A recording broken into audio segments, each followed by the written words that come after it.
So we have Cyril McCarthy now, who's just going to fill us in on the engineering, the civil engineering approaches to managing flood risk. So you've got the overview of how it can be done. Hi, my name is Cyril McCarthy. I'm a civil engineer working with the Office of Public Works, and I've been based in the southeast of the country for the last 8 years or so. And my main role is coordinating the delivery and the maintenance of flood relief infrastructure. So I'm working closely with county councils. And I suppose if I could communicate something to you today, I'd like to give you a feel for the complexity, the need for people to work together here. This is hugely important for us to be able to work efficiently. And we'll see now if we can find my presentation. There we go. And I suppose I'd like to give you a feel for how civil engineers approach and manage flood risk.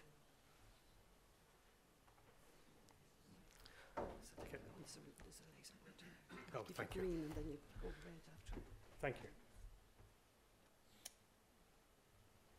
Right, so there's 4 areas I'd like to cover. I'd like to cover problem definition, how we define what we'll call a flood problem.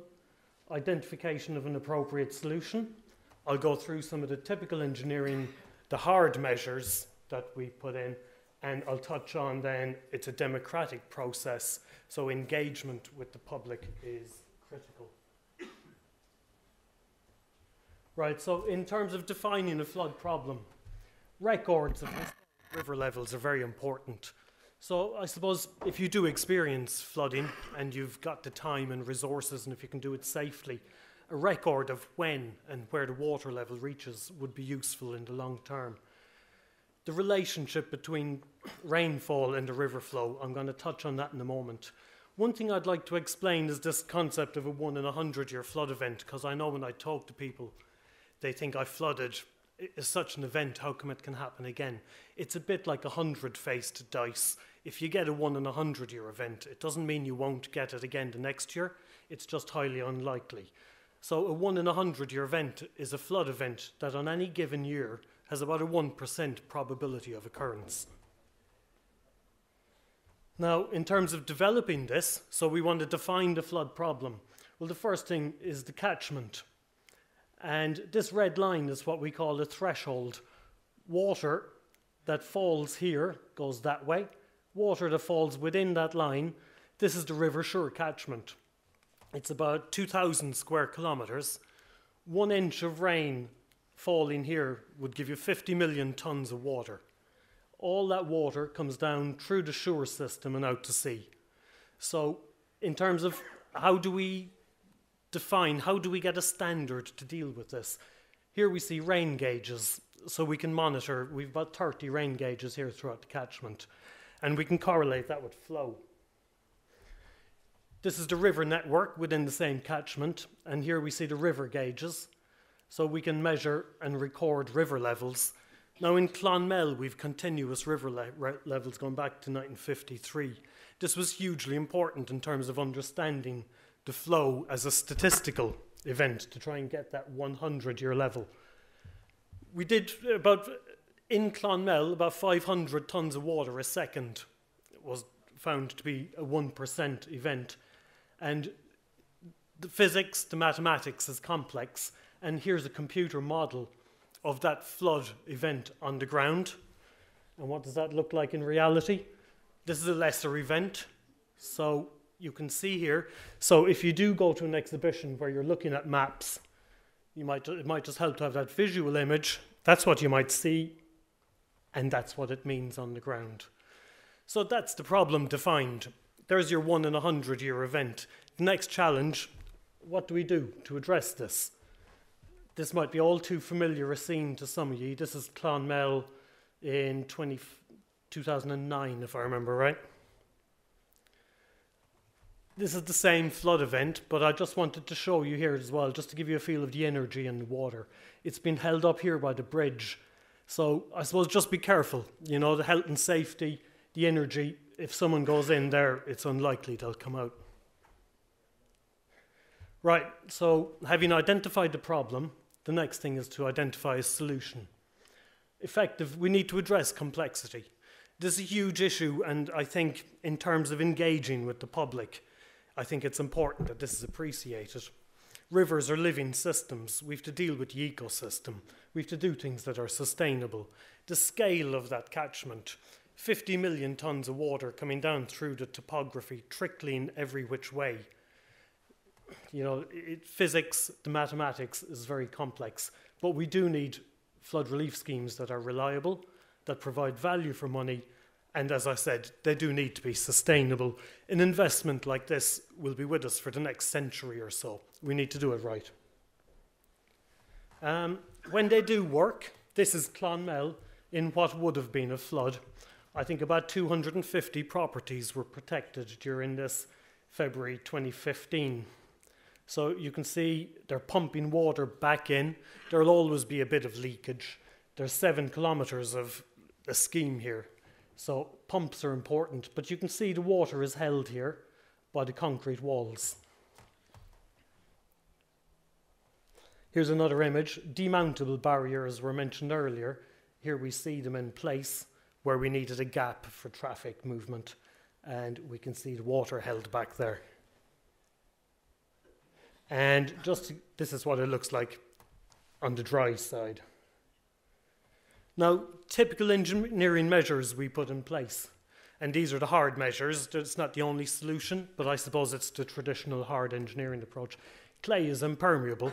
Water pretty much doesn't flow through clay, very slowly. Reinforced concrete walls, but one of the problems is the underlying geology. You might have your wall holding the water, but it'll seep underneath and flow up. So we need sheet piles which provide a curtain of steel to isolate or hold back that groundwater. And here we see a clay embankment during construction. It doesn't look very nice, but if you wait a couple of years, it greens up and it can be quite nice. Here's an engineering detail of it, just specified. Skibbereen, and you can see concrete walls in place here. And you can see I mentioned the sheet piles. In places they can go in up to 10 to 12 metres deep. This is the River Dargle in Bray, and here we see you've got gravel. So if you just cover from the top up, the water will flow. Here you can see the sheet piles just to get a feel for what they look like. Now, I mentioned democratic process, the OPW, where it does its schemes, gets its power from the Arterial Drainage Act. 1945, people were concerned with food sustainability, so the provision of agricultural land was all important. In 1995, it was amended to allow more localised works to focus on an urban context. So I suppose what's important here, what I want to, it's back to the engagement. As part of the process, we have an exhibition so that the public can come along, and it's a two-way communication. They can see what's being proposed, and the OPW will take observations into consideration.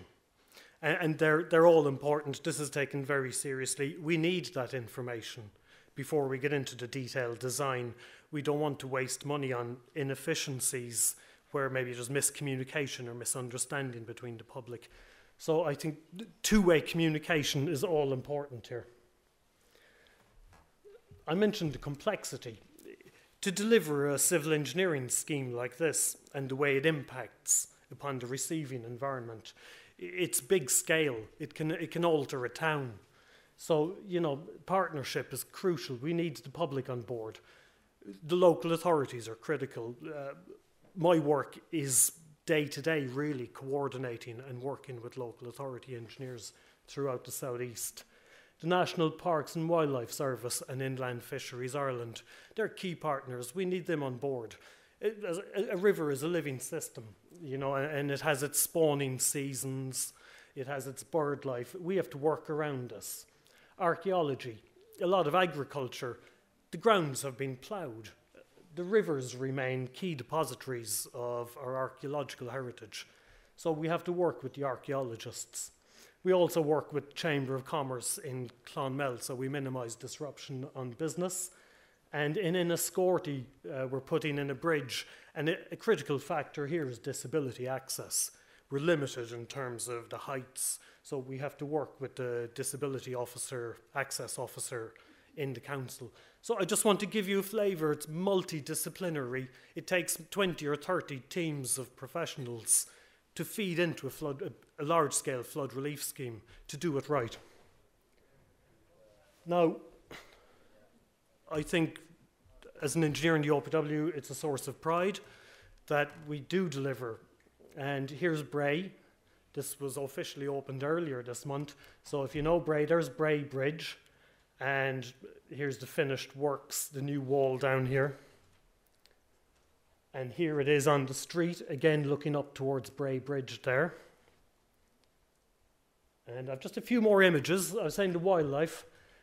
These boulders, we worked closely with Inland Fisheries Ireland to provide a living system for the ecology and to promote biodiversity. So the boulders, and not having it just all uniform, it provides areas for fish to spawn and hide, and the fisheries can talk more about that. But they were very involved here in getting us to deliver a sustainable river system when we were finished. Here's another image. Here's some works just in Bandon that are ongoing at the moment, just to give you a feel. The bridge here has to be underpinned, lowered to improve the capacity for the water to flow more efficiently under it. So it's just to give you a feel for what a construction site looks like during a flood relief scheme. Here we are, I mentioned the sheet piles. Again, there's a lot of gravels here. So if you put a concrete wall here, well, the water will just seep underneath. So these can be driven up to about 10 metres deep, providing a continuous barrier. Now, there will, of course, always be a little bit of seepage. We need pump systems to complement them as well. And Skibbereen here, just, it's a nice aerial shot. I thought it gives a bit of a feel for the ongoing works here. They've left gaps.